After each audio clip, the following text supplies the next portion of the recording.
Good afternoon, everybody. This is your host, Stephen McDonald, coming at you once again with another 4 a.m.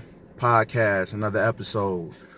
This will be episode number 9. I'm not gonna every video. I'm not gonna say it's not actually 4 a.m., but I'm gonna post. I'm either going to, if I don't interview them at 4 a.m., I'm gonna post at 4 a.m. Hopefully, I'm gonna try to stick to that regimen.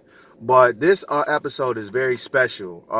This is actually not only is she my mother, but this is the first family member to actually come on the podcast. And we all know that Mother's Day is tomorrow. Today is May 8th. Tomorrow is Sunday, May 9th. So do something very special with your mother, to show her that you love her. Because as I've said in earlier videos, there's nobody more valuable and nobody more meaningful to mankind and womankind besides your mother, because your mother carried you in her womb for 9 to 10 months. She took care of you in infancy all the way until you became an adult, and you wouldn't have been able to do anything without her, by the grace of God. So without further ado, I'm gonna go ahead and let my mother introduce herself. Hi everyone, I'm Debra McDonald, Stephen's mom. Greatest son ever. No doubt. Now we can continue. And a lot of people know that I be boosting. So the boosting don't run in the genes. So that wasn't a boost. No. Those are what they call facts. You feel me? And from my heart, the truth. That was my part is the boosting part. Her part's the real part. My part is the boosting part. But all right. So I usually ask everybody, all my guests, before I get into my interview questions, I ask them, is there anything new that you have on the horizon? Like maybe it could be anything, like future plans, future goals, future endeavors, anything that's coming up in the next couple of months that you want people to be on the lookout for. For me, not yet, but I am planning to go out of the country in October for my birthday, so I'm working on that. Praise God. Yeah. That's what's up. And my mom, one thing that I respect about my mom a lot is she's very we'll probably get into it in the interview, but she's very accomplished. She's very successful. She's independent. And yes, she is a black woman, and she's able to do all of these things. And the climate that we live in this country, for her to be able to have all these accomplishments is truly, a blessing from God. But she's been all over the world too. So, me, myself, that's one of my goals. I want to travel the world just like she has, because I want to see more than just America. I want to see what people are doing in other countries.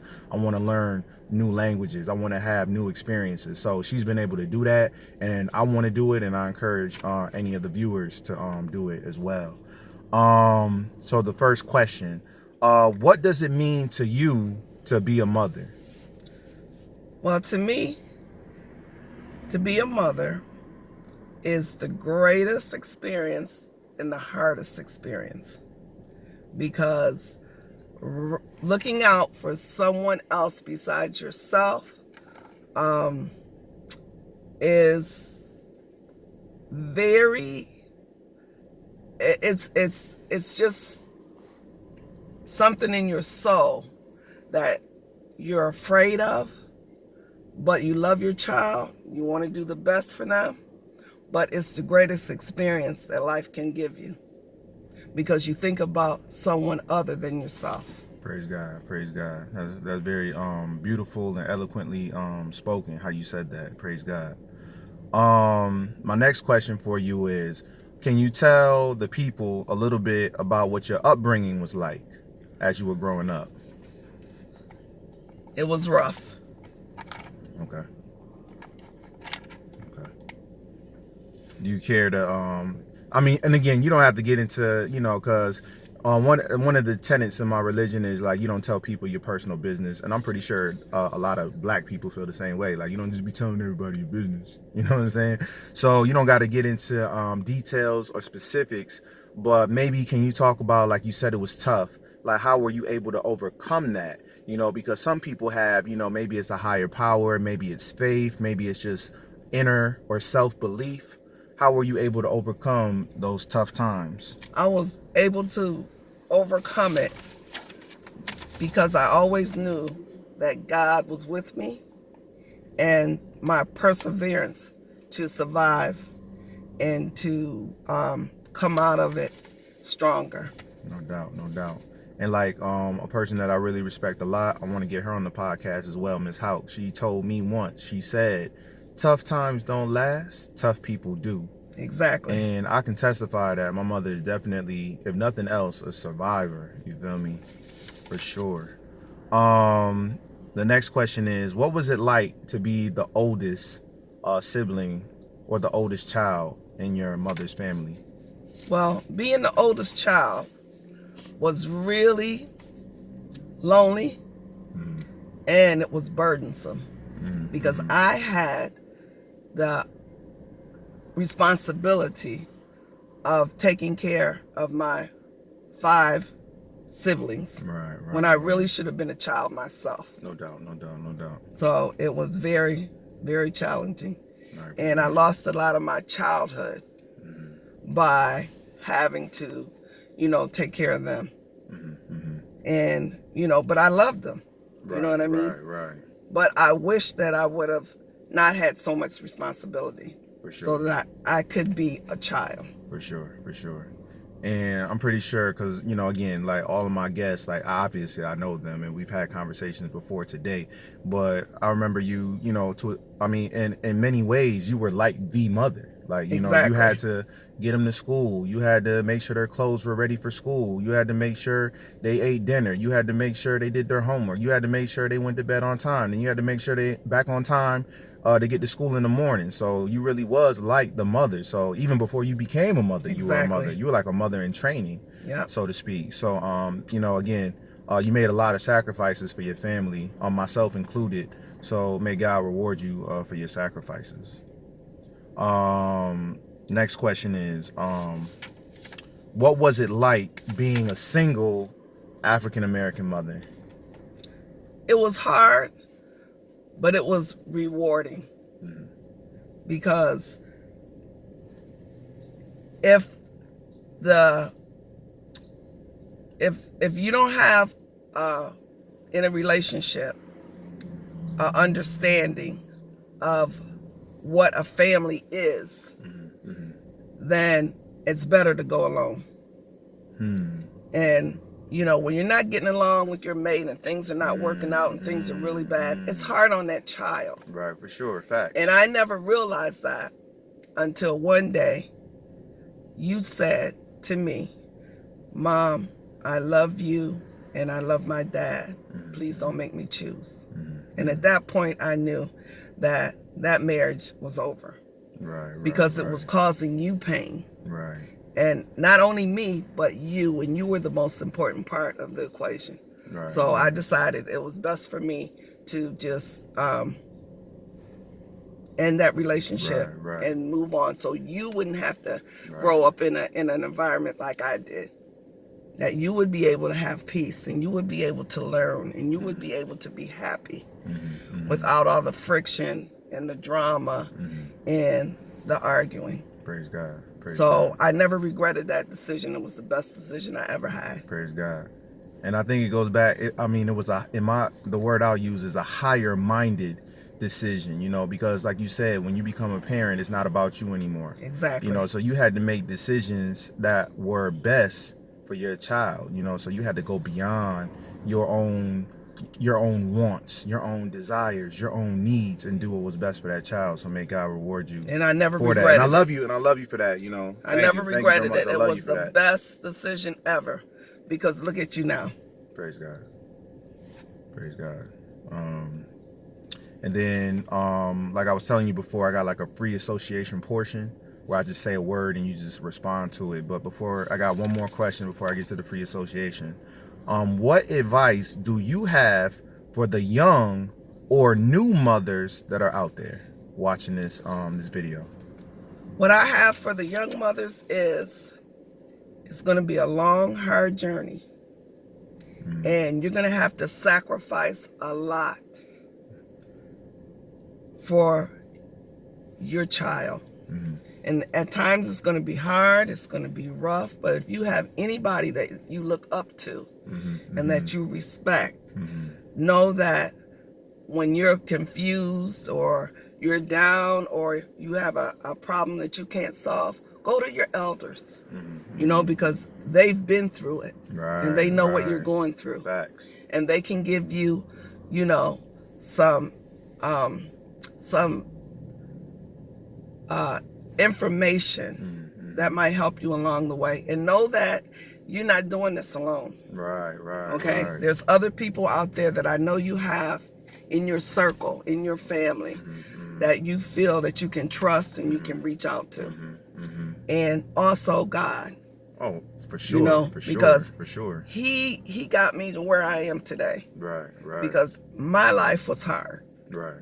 But I always knew that if I got on my knees and prayed to God, and He knew my heart, and He knew what I needed, that He would be there for me. No doubt. So Facts. That's my advice Facts. To a new mother. Facts. And I like that, again, like you talking about turning to God and getting on your knees and praying, which is so powerful. And I believe so many people underestimate the power of prayer. But in my religion, they say that God doesn't change your situation until you change yourself first. Exactly. You feel me? So like you said, you called out to Him, you supplicated to Him, and He answered your prayer. All praise to God. Yeah, because He knows all. Right. You know what I mean? Facts. And, I couldn't have made it without Him. Right, no doubt. Okay? Because there was not many people in my life that I could turn to. But I have to give a shout out to my Aunt Margaret. That's what's up. Because my Aunt Margaret, when I was with her and her family, I felt loved. I felt a part of something. And she knew the hardships that I was going through. And so every summer she would take me and she would just let me be a kid. That's what's up. And I thank God for her. No doubt. And my grandma. Praise God. And may God bless them both. Exactly. Praise God. All right, so this is the free association portion. Some of the themes kind of repeat because you may have already covered some of this. So again, it's up to you as far as if you want to be succinct or if you want to elaborate. It's up to you. But the first word is Frostburg. When you hear the word Frostburg, what comes to mind? That's where I was born. No doubt. So that's where my grandma and my Aunt Margaret lived, and where I would go every summer. Okay. Where I could be a kid. Okay. So that's basically, those are your roots. That's your foundation. That's my foundation. For sure. The next word is motherhood. When you hear the word motherhood, what comes to mind? Was the best experience, even through the bad times. No doubt. Because it taught me how to love someone else. For sure. Praise God. The next word is grandchildren. When you hear the word grandchildren. God, grandchildren. I love my 2 grandsons. I mean, they are the most mannered, the most, I couldn't ask for better grandkids. And when I'm with them, my life is so full of joy. Being a grandma is me. Because I love to spoil them. I love to be with them. I love to laugh with them. I love to talk with them. For me, that's the joint. That's my grandsons. Praise God. And I can testify that my kids love Grandma McDonald. They don't love me more than I love them. They think Grandma McDonald is awesome. Like they don't got, you feel me? You can't say nothing about Grandma McDonald. You feel me? It's gonna be a problem for sure. You can't say nothing about Xavier and Jalen, or there is gonna be a problem with this grandma. Yes, ma'am. And the last word is regrets. How do you respond to that particular word? Well, I regret. I'm a giving person. Right. And when I give from my heart. And I'm also a person who, if you're my friend, I got you. Right. I regret some people not giving me the same kind of friendship that I've offered to them. Right. But I am who I am. I'm not going to stop being who I am. Right. But, when I see that it's time for me to move on, next. No doubt. Yeah, you just got to keep it moving. Next. You got to keep it moving. I was just talking to a student today in the car about that. She was saying how she don't get along with her stepfather. And she was saying how, you can forgive, but you don't forget. And she was saying, like, she's not going to invest her energy and people that haven't earned it. You feel me? Exactly. That's So, me. yeah, no doubt. Because so, yeah. if you got me on your side, you got to ride and die. Right. But when you betray me, it's done. Right. It's a done deal.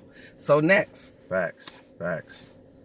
All right. So that concludes the interview. If you made it to the end of the interview, because I've been getting let me just a shout out to everybody that's giving me feedback. Shout out to people that's hitting me up like, yo, I want to do an interview. People, I'm getting nothing but positivity and love, and all praises due to God.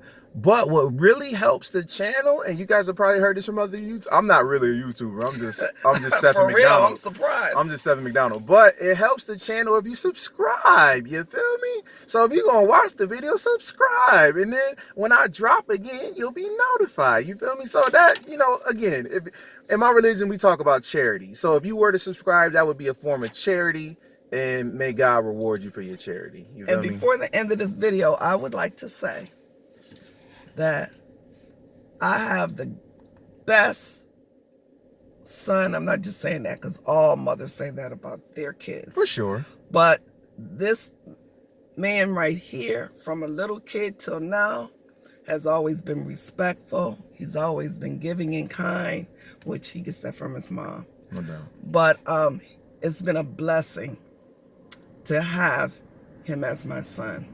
And I truly love him with all my heart. No doubt. And I love you too, Mom. Love you very much. And happy Mother's Day to you. And happy Mother's Day to all the mothers out there in Rochester. Facts. You already know. Nothing but love. Peace. Bye.